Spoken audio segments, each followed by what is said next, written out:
स्वागत है आप सभी का डाउट नेट की पाठशाला में। बच्चों, मैं हूँ रुचि कटियार और हम पढ़ रहे हैं क्लास 9th के विज्ञान के अंतर्गत भौतिक विज्ञान। और भौतिक विज्ञान का आज बच्चों हम लोग शुरू करने वाले हैं तीसरा चैप्टर, जो कि है गुरुत्वाकर्षण। तो बच्चों, इसके पहले हम लोग गति के बारे में चर्चा कर चुके हैं, बल तथा गति के नियमों के बारे में चर्चा कर चुके हैं। और बेटा जी, इस चैप्टर में हम बात करेंगे गुरुत्वाकर्षण बल की। आखिरकार गुरुत्वाकर्षण बल क्या होता है, न्यूटन साहब ने गुरुत्वाकर्षण के लिए क्या नियम प्रतिपादित किया, बच्चों गुरुत्वीय त्वरण क्या होता है, जो पृथ्वी जो है सारी वस्तुओं को कैसे अपनी ओर आकर्षित कर रही होती है। फिर इसके बाद हम लोग पढ़ेंगे आर्किमिडीज के सिद्धांत को, समुद्र है या फिर नदियां हैं तो उसके ऊपर जो जहाज चलते हैं कैसे चल पाते हैं, जबकि जो है पानी में अगर हम लोग कील को डालते हैं तो कील डूब जाती है, जबकि जो है समुद्री जहाज जो है पानी पर तैरता रहता है।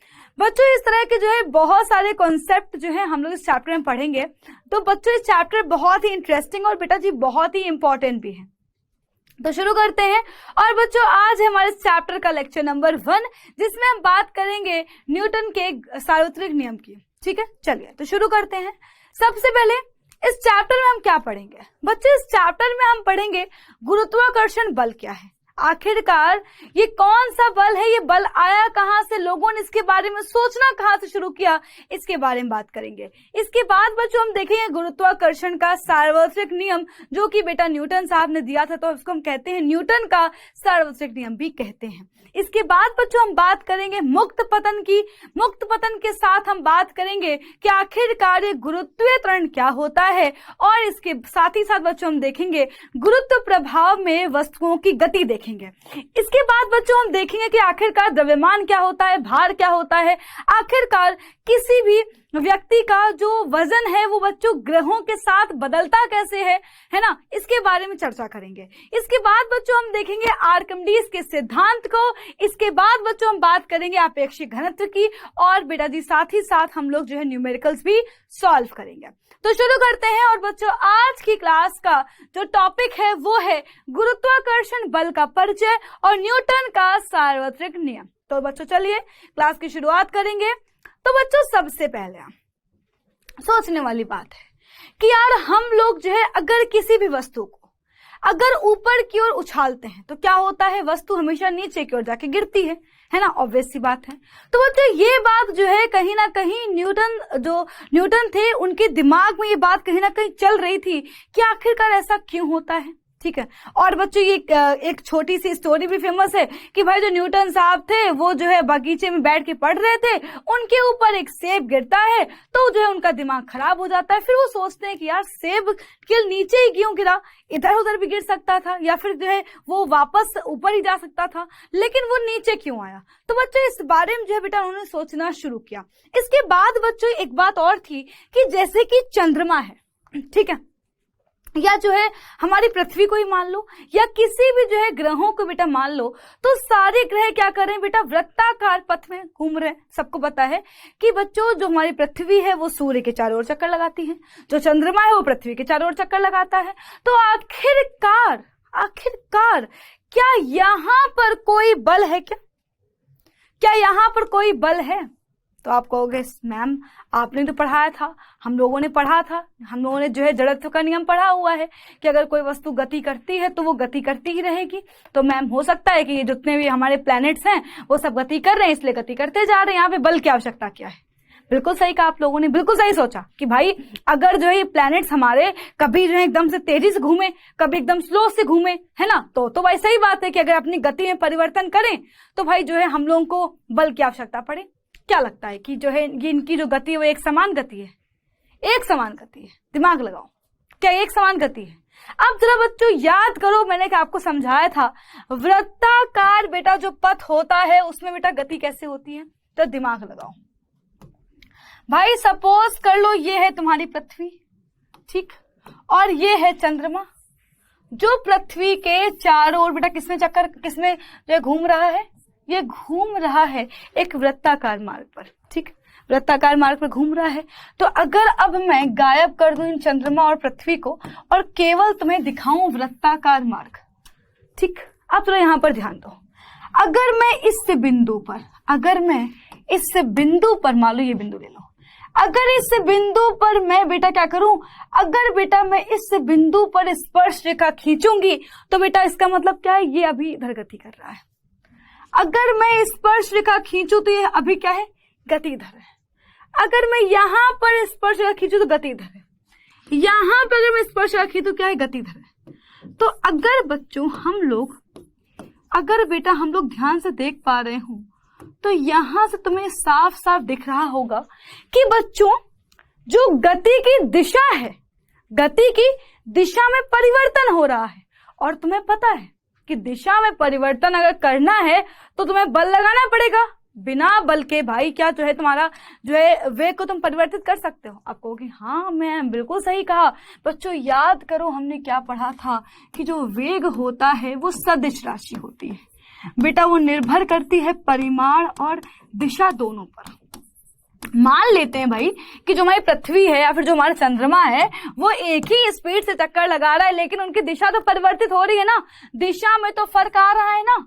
और दिशा में परिवर्तन मतलब वेग में परिवर्तन, और वेग में अगर परिवर्तन मतलब क्या है, यहां पर त्वरण होगा। यहां पर क्या होगा बेटा, यहां पर एक्सलरेशन होगा, क्योंकि तुम लोगों को मैंने पढ़ाया है कि किसी वस्तु के जब बेटा समय के साथ वस्तु के वेग में परिवर्तन होता है तो वहां पर त्वरण चाहिए होता है। और अगर तुम न्यूटन साहब का नाम लो तो उन्होंने क्या बताया था कि अगर किसी वस्तु के वेग में परिवर्तन करना होगा तो तुम्हें वहां पे बल को लगाना पड़ेगा। बिना बल के किसी वस्तु के तुम वेग में परिवर्तन नहीं कर सकते हो।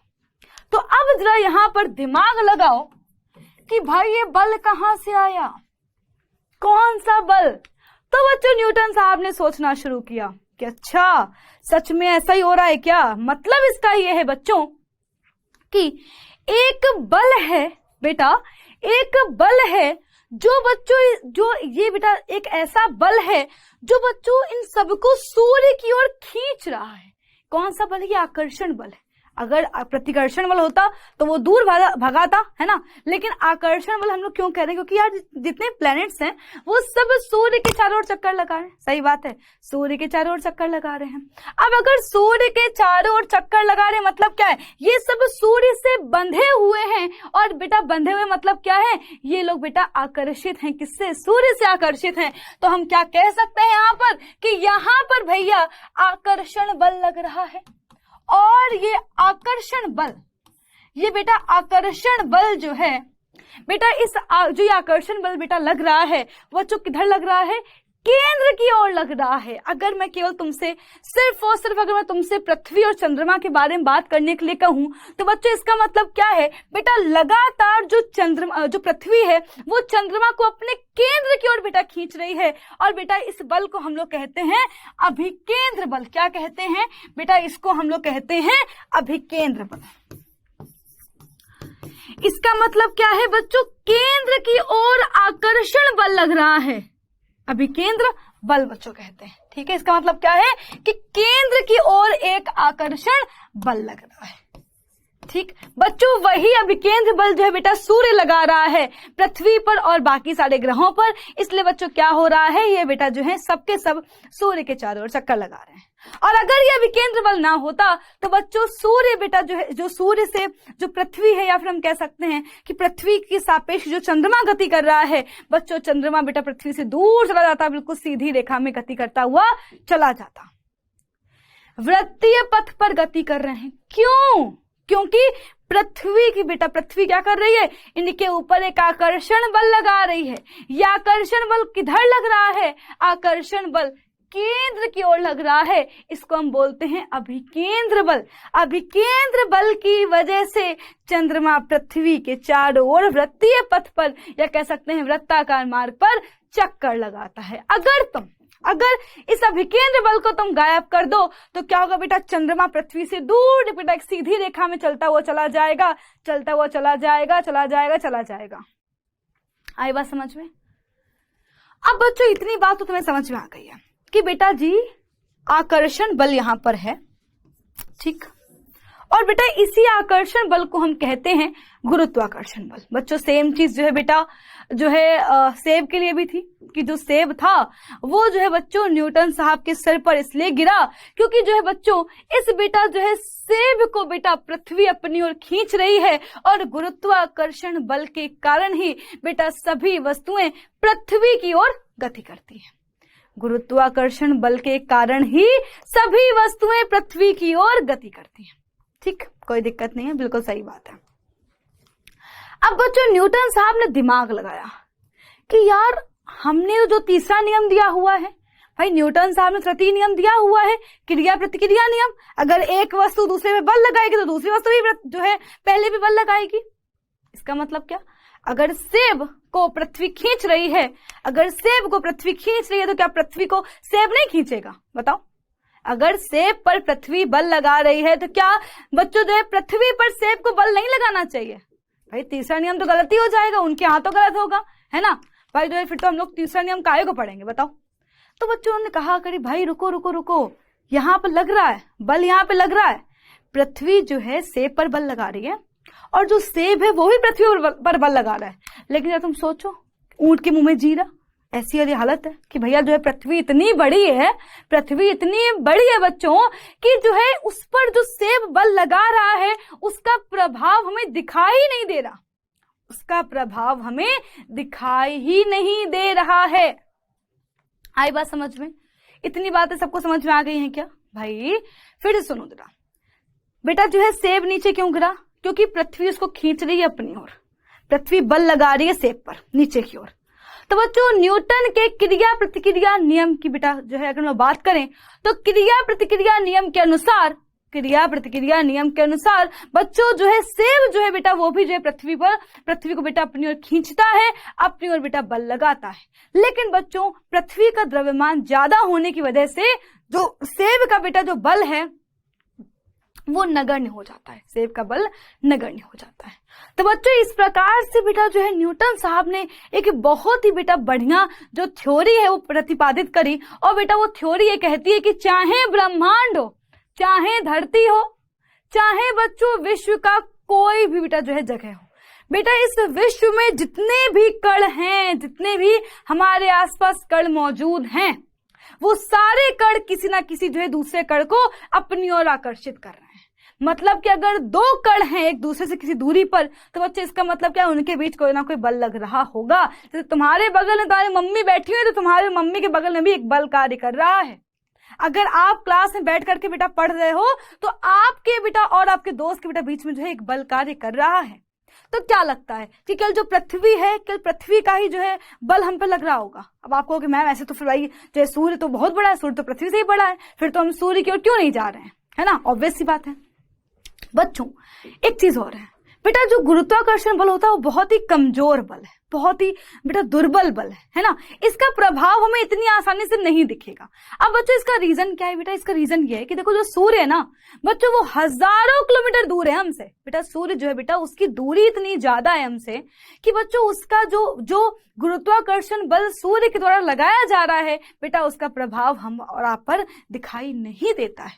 अब बच्चों तुम सोचो कि अगर आप और हमसे जो है मान लो कि बहुत सारे जो है अंतरिक्ष में ऐसे पिंड हैं भाई जो बहुत दूर दूर है, हजारों किलोमीटर, पता नहीं कितने जो है किलोमीटर दूर है, लाखों वर्षों किलोमीटर दूर है। बच्चों दूरी चाहे कितने भी हो बल लग रहा है, गुरुत्वाकर्षण बल मौजूद है, चाहे वो छोटा सा हो चाहे वो ज्यादा हो। ज्यादा होगा तुम्हें दिखाई देगा, कम होगा तुम्हें दिखाई नहीं देगा। ऑब्वियस सी बात है, उसका प्रभाव हमें समझ नहीं आएगा। आगे बात समझ में बच्चों यही रीजन है कि जो सैटेलाइट्स होती हैं बेटा वो जो है पृथ्वी के चारों ओर चक्कर लगाना शुरू कर देती हैं। हम कल उसको भेज के आते हैं बेटा अपनी जो है कक्षा में जो है कल बिठा के आते हैं और बच्चों वो जो है हमेशा चक्कर लगाती रहती है, क्योंकि क्या लग रहा है यहाँ पर बच्चों फिर से एक अभिकेंद्र बल लग रहा है। और बच्चों बस यही बेटा अपने को पढ़ना है। तो इस प्रकार बच्चों आप लिख भी सकते हो, लिख लेते हैं इस बात को कि कहीं जगह है क्या, यहां लिखते पहले, है ना? पहले तो लिख लो गुरुत्वाकर्षण बल के बारे में ही लिख लो कि वह बल जो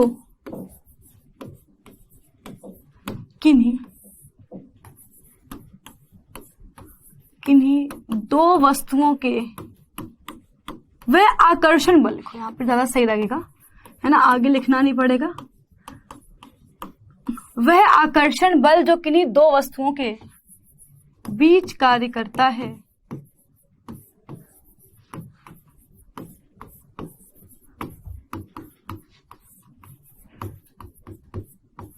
गुरुत्वाकर्षण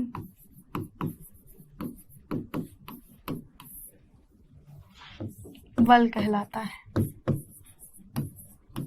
कुछ टीचर्स ना पढ़ा देते हैं कि भाई जो है पृथ्वी जो है वस्तुओं को जिस बल से अपनी ओर आकर्षित करती है उसे गुरुत्वाकर्षण बल कहते हैं। भाई गलत हो तुम, है ना, पृथ्वी के लिए आकर्षित नहीं कर रही है, गुरुत्वाकर्षण बल तो हर जगह मौजूद है। पृथ्वी जिस बल से वस्तुओं को अपनी ओर आकर्षित करती है उसे तो कहते हैं गुरुत्व बल, उसे कहते हैं ग्रेविटी, जिसे आप आगे चल के पढ़ोगे, है ना। तो बच्चों इन सारी बेटा जो है चीजों में कंफ्यूज मत होना। और एक छोटी सी बेटा बात मैं आपको और बता दूं कि कुछ बच्चे इंतजार कर रहे होते हैं कि कब टीचर बोर्ड पे लिखेगा। तो बच्चों मैं आपको हमेशा बता दूं कि जब टीचर बोल रहा होता है ना, तो बेटा उसके बोलने में जो है सबसे ज्यादा इंपॉर्टेंट बातें छिपी हुई होती हैं। बेटा जो टीचर बेटा वही तो मक्कार होते हैं ना। सारी बातें मैं जितना बोल रही हूँ, पता नहीं कितने सेंटेंसेस बोलती हूँ मैं। अब सोचो अगर मैं सब कुछ लिखना शुरू कर दूंगी तो कितना टाइम लगेगा, है ना। वो 1 घंटे क्लास जो है उसमें तो आप रोने लगते हो कि मैम 55 मिनट्स पढ़ा रहे हो, घंटे पढ़ा रहे हो। वो क्लास कितने घंटे होगी, तो सोचो करीब करीब 2-3 घंटे ले लेगी। तो बच्चों इसलिए जो है हम लोग क्या करते हैं, जो सबसे इंपॉर्टेंट पॉइंट जो हाँ एग्जाम में बिल्कुल जो है तुम्हें आने ही आने, है ना, जो तुम्हें बिल्कुल याद कर लो कि हाँ एग्जाम में पास होने, तो एग्जाम में पास होने भर का यहाँ पे लिखा जाता है ना। बाकी बच्चों अगर तुम्हें नॉलेज चाहिए तो जो ध्यान से मैं बोल रही हूँ उसको सुनो। पता है मैंने कितनी बातें तुम लोगों को समझा दी अभी, तो वो सारी बातें बेटा अपने दिमाग में जो नोट कर लो। और क्लास खत्म होने के बाद बच्चों वापस से इन सारी बेटा जो है चीज जो है लेक्चर को दोबारा देखा करो और वो सारी बातों को जो है बेटा नोट कर लिया करो, है ना। इतनी मेहनत तो कर सकते हो तुम लोग, ठीक है। चलो तो आगे देखते हैं बेटा क्या है। आगे बेटा हम लोग लिखेंगे कि ये तो एक पॉइंट हो गया। यहां बेटा दूसरा पॉइंट लिखो कि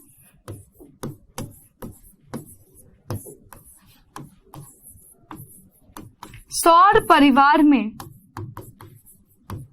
आपको कुछ बच्चे कहेंगे मैम ये सौर परिवार कौन सा है, भाई सूर्य का परिवार। अब ये सूर्य का परिवार कहां से आ गया भाई, जितने प्लैनेट्स देखो ये सूर्य का परिवार है ना, ये सूर्य का परिवार, इसे कहते हैं सौर मंडल, है ना, सौर मंडल या सौर परिवार। तो सौर परिवार में मौजूद सभी ग्रह सूर्य के चारों ओर चक्कर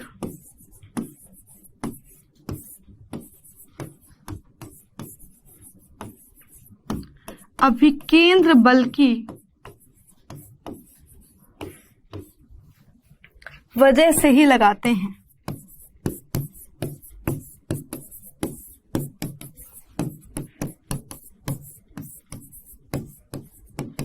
अभिकेंद्र बल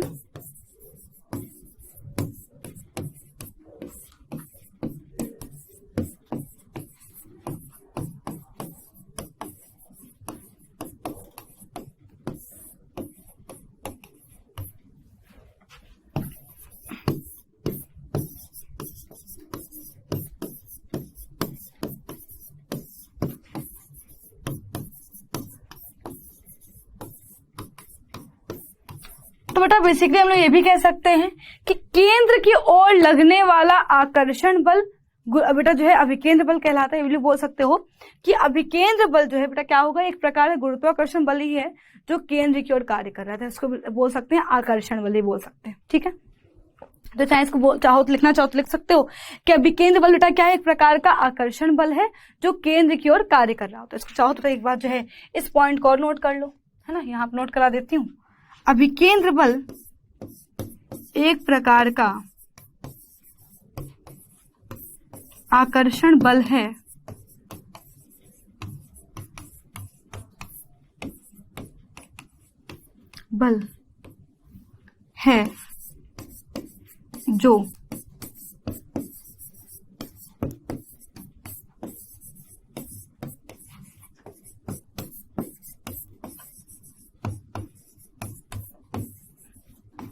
जो केंद्र की ओर कार्य करता है, ठीक है। बच्चों इतनी बातें आपको आई होप कि समझ में आ गई होंगी। अब बच्चों हम बात करने वाले हैं न्यूटन के सार्वत्रिक नियम की। तो बच्चों न्यूटन साहब ने क्या कहा? बच्चों न्यूटन साहब ने ये कहा कि चाहे दो पिंड कितनी ही दूरी पर मौजूद क्यों ना हो, भले वो पास पास हो या बच्चों भले वो दूर दूर हो, है ना बेटा, हमेशा क्या होगा बच्चों, हमेशा जो है उन पर गुरुत्वाकर्षण बेटा बल जो है कार्य कर रहा होगा। तो बच्चों इन्होंने बेटा यही बात बोली, तो उन्होंने क्या बोला कि संपूर्ण ब्रह्मांड में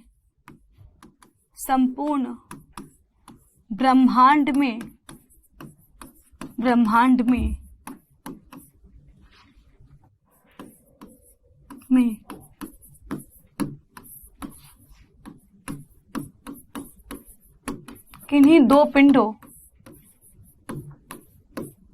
या ऐसे लिख लो संपूर्ण ब्रह्मांड में मौजूद, ऐसे लिख लो संपूर्ण ब्रह्मांड में मौजूद प्रत्येक पिंड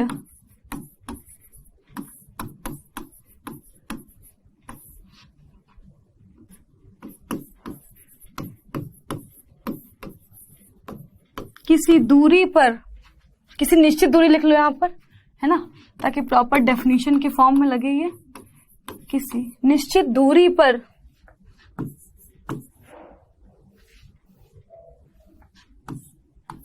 स्थित दूसरे पिंड को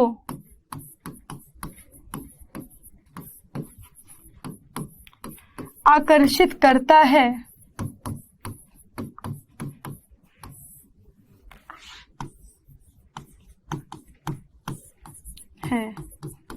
तथा इस आकर्षण बल को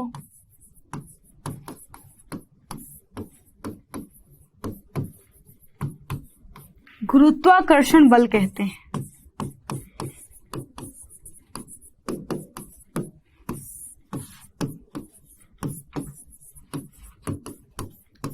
तथा इसकी दिशा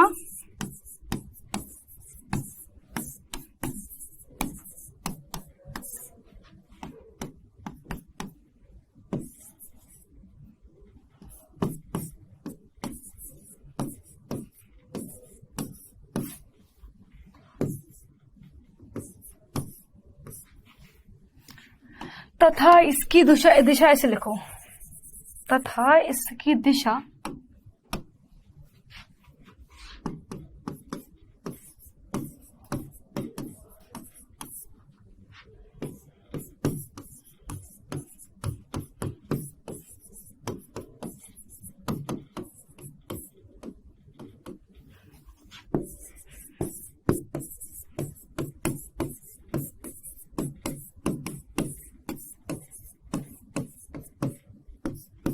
ठीक है। तो बच्चों क्या है बेटा, हम लोग बेटा बोल सकते हैं कि संपूर्ण ब्रह्मांड में मौजूद प्रत्येक पिंड किसी निश्चित दूरी पर स्थित दूसरे पिंड को आकर्षित करता है तथा इस आकर्षण बल को गुरुत्वाकर्षण बल कहते हैं। तथा इसकी बेटा दिशा क्या होगी बच्चों, इसकी बेटा जो दिशा होगी बेटा जी, वो दोनों ही बच्चों जो है बेटा पिंडों की बेटा कह सकते हैं केंद्र की ओर होगी, ऐसा बेटा हम लोग बोल सकते हैं। ठीक है, या बच्चों जो आप इसको बेटा ऐसे बोल सकते हैं, भाई देखो ये इसके केंद्र की ओर लग रहा है बेटा, ये इसके केंद्र की ओर लग रहा है, तो बच्चों इस प्रकार से बेटा कह सकते हैं। ठीक है, तो या बच्चों कह सकते हैं बेटा दूरी की जो है बेटा दिशा में होती है। ठीक है, इसकी दिशा बच्चों क्या होगी, दोनों पिंडों के बीच जो दूरी बेटा होगी तो दूरी की दिशा में होगी। इसको बेटा यहाँ पे ऐसे लिख लो, है ना, कि केंद्र की ओर होती है, या बच्चों यहाँ पे इसको ऐसे लिख लो दूरी की दिशा में होती है।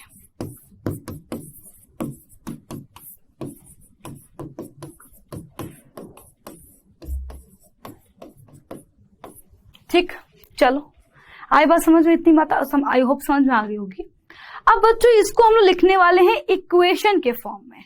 आखिरकार जो ये बल है वो किन किन बातों पर निर्भर करता है बच्चों, उसको हम लोग देखेंगे। तो बच्चों सबसे पहले बेटा जो है न्यूटन साहब ने कहा, क्या कहा बच्चों, न्यूटन साहब ने कहा कि माना कोई दो पिंड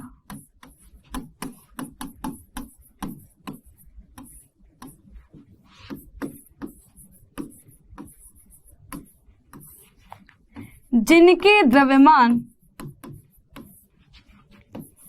m1 M1 तथा M2 है तथा एक दूसरे से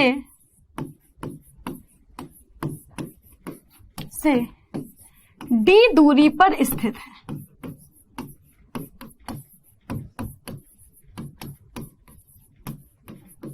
ठीक है, तो बच्चों ने बेटा क्या बोला भाई, दो पिंड है कि दो पिंडों के लिए हम लोग देख रहे हैं कि आखिरकार कि दो पिंडों के बीच में जो गुरुत्वाकर्षण बल है या फिर जो आकर्षण बल है वो कितना लग रहा है। बच्चों आप यही बेटा सेम जो फॉर्मूला भी निकलने वाला है उस फॉर्मूले का इस्तेमाल करके किन्हीं भी दो पिंडों के बीच की बेटा जो है बीच के आकर्षण बल को कैलकुलेट कर सकते हो, चाहे आप और आपका दोस्त हो, चाहे बेटा आप अपने और सूर्य के बीच में लगने वाले गुरुत्वाकर्षण बल को कैलकुलेट कर लो, तो बेटा जी वो आपके ऊपर है। ठीक, तो यहाँ पर ध्यान से देखना तो कि भैया हमने मान लिया कि हमारे पास कोई दो पिंड है जिनकी द्रव्यमान M1 और M2 है और एक दूसरे से वो d दूरी पर स्थित है। ठीक है, तो इनके मध्य लगने वाला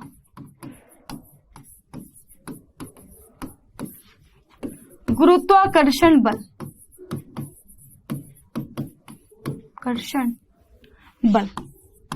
बच्चों सबसे पहली बात कि जो ये बेटा गुरुत्वाकर्षण बल है ये दोनों पिंडों के द्रव्यमानों के गुणनफल के अनुक्रमानुपाती होता है। लिखो इस बात को, जो गुरुत्वाकर्षण बेटा बल है वो क्या है, दोनों पिंडों के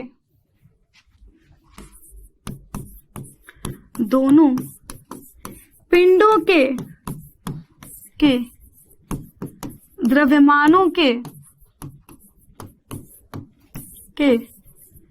गुणनफल के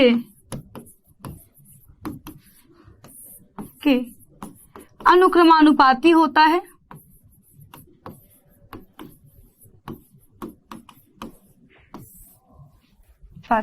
होता है। जैसे बेटा जो ये बेटा बल है वो क्या होगा, अनुक्रमानुपाती होगा दोनों पिंडों के द्रव्यमानों के गुणनफल के। बेटा इसको मान लो इक्वेशन नंबर 1। बच्चों सेकंड बेटा पॉइंट क्या है, बच्चों सेकंड पॉइंट ये है तथा दोनों पिंडों की बीच की दूरी के वर्ग के व्युत्क्रमानुपाती होता है। बेटा जी यही रीजन है कि जितनी ज्यादा आप डिस्टेंस पे जाओगे ये बेटा जो बल है बच्चों वो उतना ही कम होता जाएगा, व्युत्क्रमानुपाती होता है। तो बेटा जो आकर्षण बल बेटा ये क्या है बेटा, व्युत्क्रमानुपाती है किसके, बीच की दूरी जो कि माने तो d, इसके वर्ग के बेटा व्युत्क्रमानुपाती होता है। मतलब कि अगर आपने दूरी को थोड़ा सा ही बेटा बढ़ाया तो क्या होगा बच्चों, बल एकदम से कम हो जाएगा। तो बेटा हमने क्या बोला बच्चों, हमने बोला कि भाई जो ये बल है ये दोनों पिंडों के द्रव्यमानों के गुणनफल के अनुक्रमानुपाती है और दोनों पिंडों के बीच की दूरी के वर्ग के व्युत्क्रमानुपाती है। अगर बच्चों हम इन दोनों इक्वेशन को बेटा मिला दें तो बच्चों क्या मिलेगा, तो यहां से बच्चों मिल जाएगा F डायरेक्टली प्रोपोर्शनल टू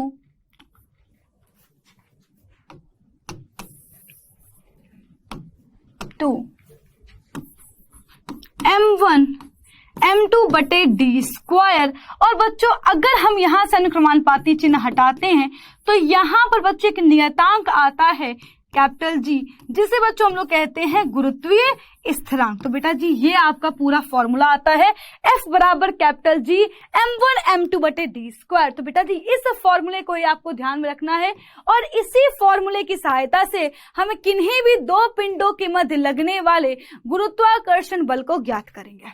तो बच्चों हेनरी जो कैवेंडिश थे बेटा जी एक वैज्ञानिक थे, हेनरी कैवेंडिश ने एक सुग्राही तुला को इस्तेमाल करके कैपिटल जी की वैल्यू निकाली थी। और बच्चों कैपिटल बेटा जी की जो बेटा वैल्यू है वो क्या होती है, ये बच्चों होती है 6.67 इंटू 10⁻⁻11। बेटा इसका मात्रक भी होता है बच्चों, इसका मात्रक कैसे निकाला बच्चों ये मैं आपको समझा देती हूँ। तो देखो यार ये मात्रक तुम लोग याद नहीं कर पाओगे है ना, देखो मतलब मात्रक को रटना नहीं है, निकालना सीखो ना। फॉर्मूला क्या है, F बराबर कैपिटल G M1 M2 बटे डी स्क्वायर। बच्चों कैपिटल जी का बेटा मात्रक निकालना है तो कैपिटल जी का फॉर्मूला निकालो, क्या हो जाएगा बच्चों, ये डी स्क्वायर ऊपर चला जाएगा तो F इंटू डी स्क्वायर हो गया, अपॉन बच्चों क्या होगा M1 M2 नीचे उतर आएगा। तो बच्चों ये आपका फॉर्मूला किसका हो गया, कैपिटल जी का, कि F into D square upon M1 M2। ठीक है, अब यहां पर ध्यान दो बच्चों, बल का मात्रक क्या होता है? तो बेटा बल का मात्रक होता है न्यूटन। बच्चों दूरी का बेटा मात्रक क्या होता है? तो बच्चों दूरी का बेटा मात्रक होता है मीटर। बेटा दूरी का वर्ग तो मतलब क्या हो जाएगा? Metre square. बच्चों द्रव्यमान का मात्रक क्या होता है? किलोग्राम।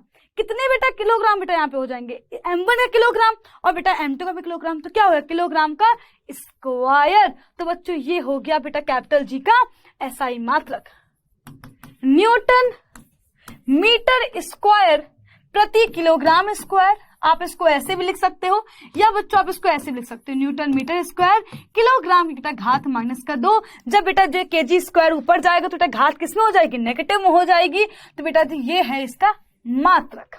बच्चों याद रखना, गुरुत्वाकर्षण का जो सार्वत्रिक नियतांक है बेटा, जो ये सार्वत्रिक बेटा जो नियतांक है, इसकी वैल्यू बेटा हमेशा यही रहेगी।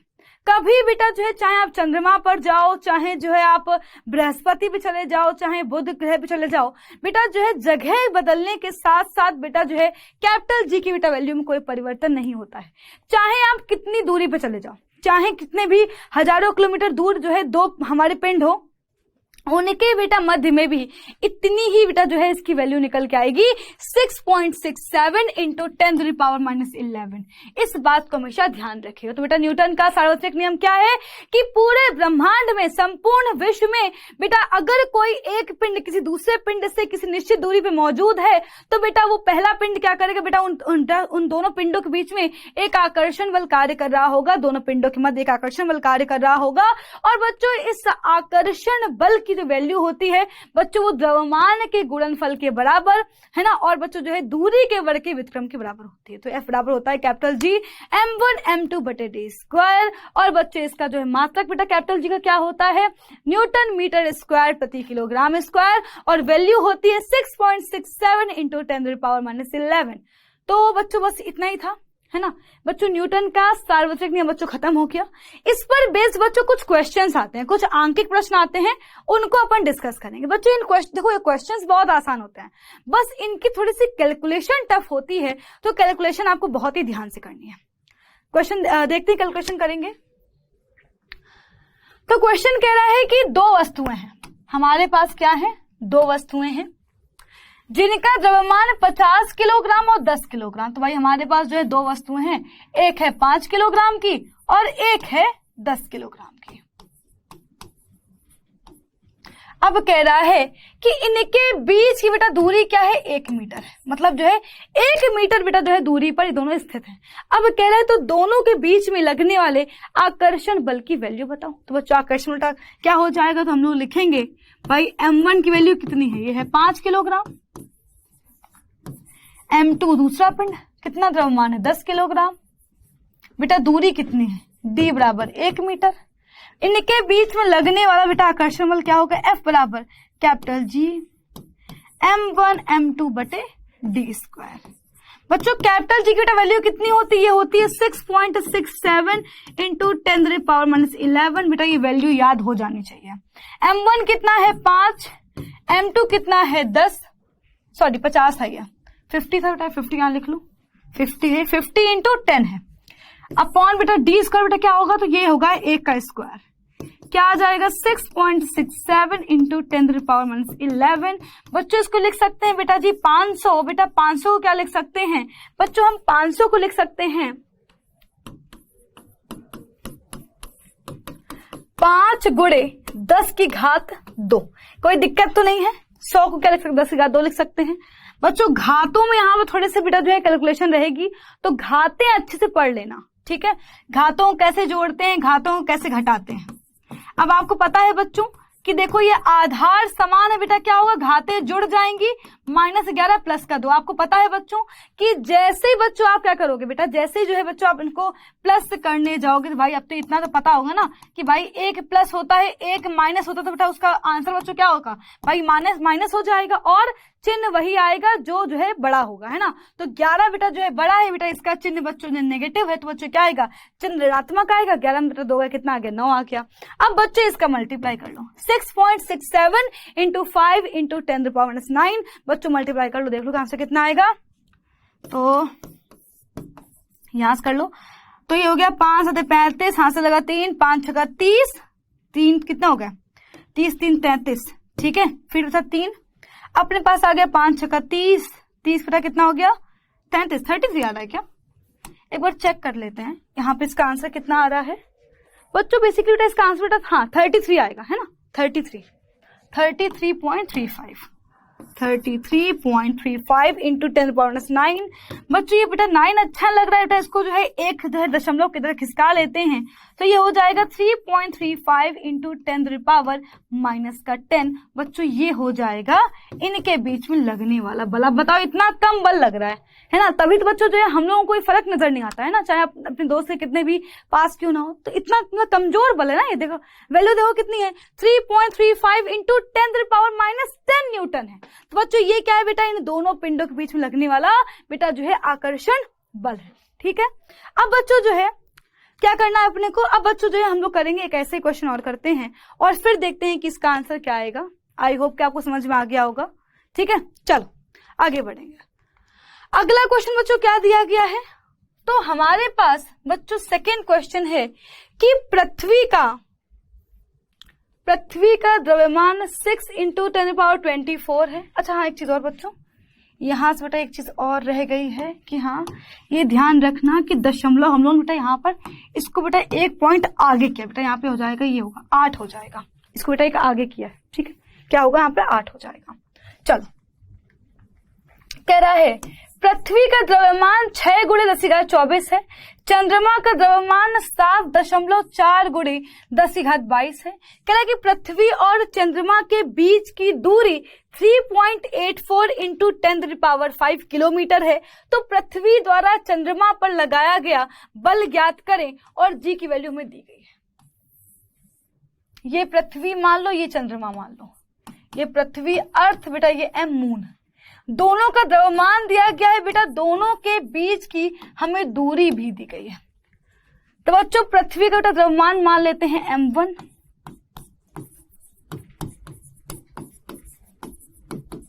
m1 कितना दिया है 6 × 10⁻24 किलोग्राम। बेटा चंद्रमा का द्रव्यमान कितना दिया गया है,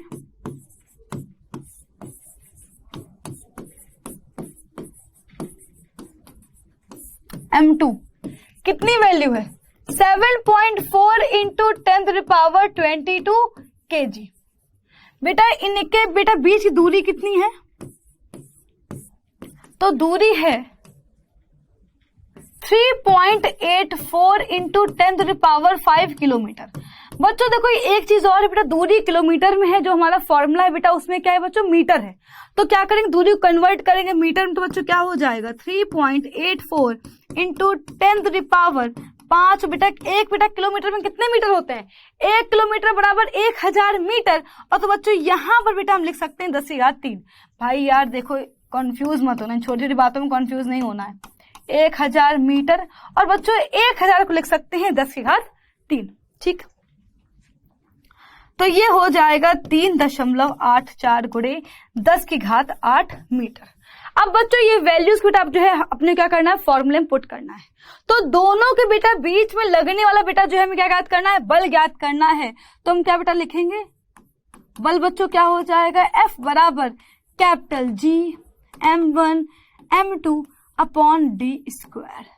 बच्चों G की वैल्यू कितनी है, तो ये है 6.67 इंटू 10⁻⁻11। बच्चों m1 कितना है बेटा, तो m1 है 6 × 10⁻24, 6 × 10⁻24 गुणे m2 कितना है बच्चों, तो ये है 7.4 × 10⁻22 बटे बच्चों दूरी कितनी है, तो 3.84 इंटू 10⁸, 3.84 इंटू 10⁸। और बच्चों क्या है बेटा वर्ग हो जाएगा, तो यहां से क्या आ जाएगा 6.67 into 10⁻11 into 6 into 10⁻24 into 7.4 into 10⁻22 upon 3.84 into 3.84 into क्या हो जाएगा बेटा, देखो तब 10⁸ के बेटा बाहर जो है 2 लिखा हुआ बच्चों कितना हो जाएगा बेटा, ये हो जाएगा 8 दूनी 16, 10 की घात क्या हो जाएगा, 16 हो जाएगा।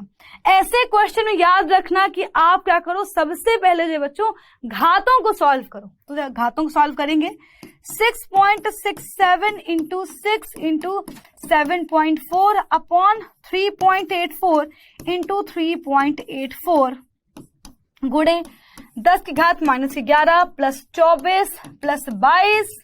और बच्चों देखो ये 10 की घात 16 जब ऊपर जाएगा तो क्या बन जाएगा, 10 की घात बेटा जो है माइनस का 16 बन जाएगा। तो बच्चों यहां से बेटा जो है ऊपर चला जाएगा तो क्या हो जाएगा, माइनस का 16। अब बच्चों जो बेटा अपने क्या करना है, बेटा इनको सॉल्व कर लेना है, ठीक। इसके बाद बच्चों जो है क्या करो बेटा, तुम जो है इसका बेटा जो है आपस मल्टीप्लाई कर लोगे और बेटा इसका डिवाइड कर लोगे। इतना काम जो है तुम्हें करना है। और बच्चों यहां से बेटा तुम इसको बेटा प्रॉपर सॉल्व करोगे तो यहां से बच्चों तुम्हारे बेटा बल की वैल्यू निकल के आएगी 2.02 इंटू बच्चों आ जाएगा बेटा 10⁻20 आएगा। बेसिकली जो है बच्चों आपका जो आंसर बेटा आएगा बच्चों वो कुछ इस तरह से आएगा, F बराबर 20 पॉइंट ऐसा कुछ आएगा, 20.2 बेटा ऐसा कुछ आ रहा होगा, 10 की घात बेटा 19 ऐसे कुछ आएगा। बच्चों इसको बेटा जो है सॉल्व करने बेटा जो है अपने को ये मिल जाएगा, समझ रहे हो। तो बेटा मैं आपको सीधा फॉर्मूला बता रही हूँ, कैलकुलेशन नहीं कर रही हूँ। कैलकुलेशन जो है बेटा आप लोग खुद से कर सकते हो। तो बेटा F बराबर कितना हो गया बच्चों, हमारे पास बेटा जो है F आ गया 2.02 इंटू 10⁻20 न्यूटन। बाकी आप लोग सॉल्व करके देख लेना कि आंसर क्या आ रहा है। बस बच्चों फॉर्मूला यही लगेगा। सॉल्व करने की टेक्निक क्या है, पहले जो है घातों को सॉल्व करोगे उसके बाद आगे बढ़ोगे, ठीक। बच्चों अब हम देखेंगे एक तरह के और क्वेश्चंस। तो बच्चों आपसे इस प्रकार के भी क्वेश्चंस पूछे जाते हैं। तो बच्चों क्वेश्चन में दिया हुआ है कि दो वस्तुओं के बीच लगने वाले गुरुत्वाकर्षण बल का मान क्या होगा अगर एक वस्तु का द्रव्यमान 2 गुना कर दिया जाए। फिर कह रहा है अगर वस्तुओं के बीच की दूरी को 2 गुना कर दो अथवा 3 गुना कर दो, या दोनों वस्तुओं के ही द्रव्यमानों को 2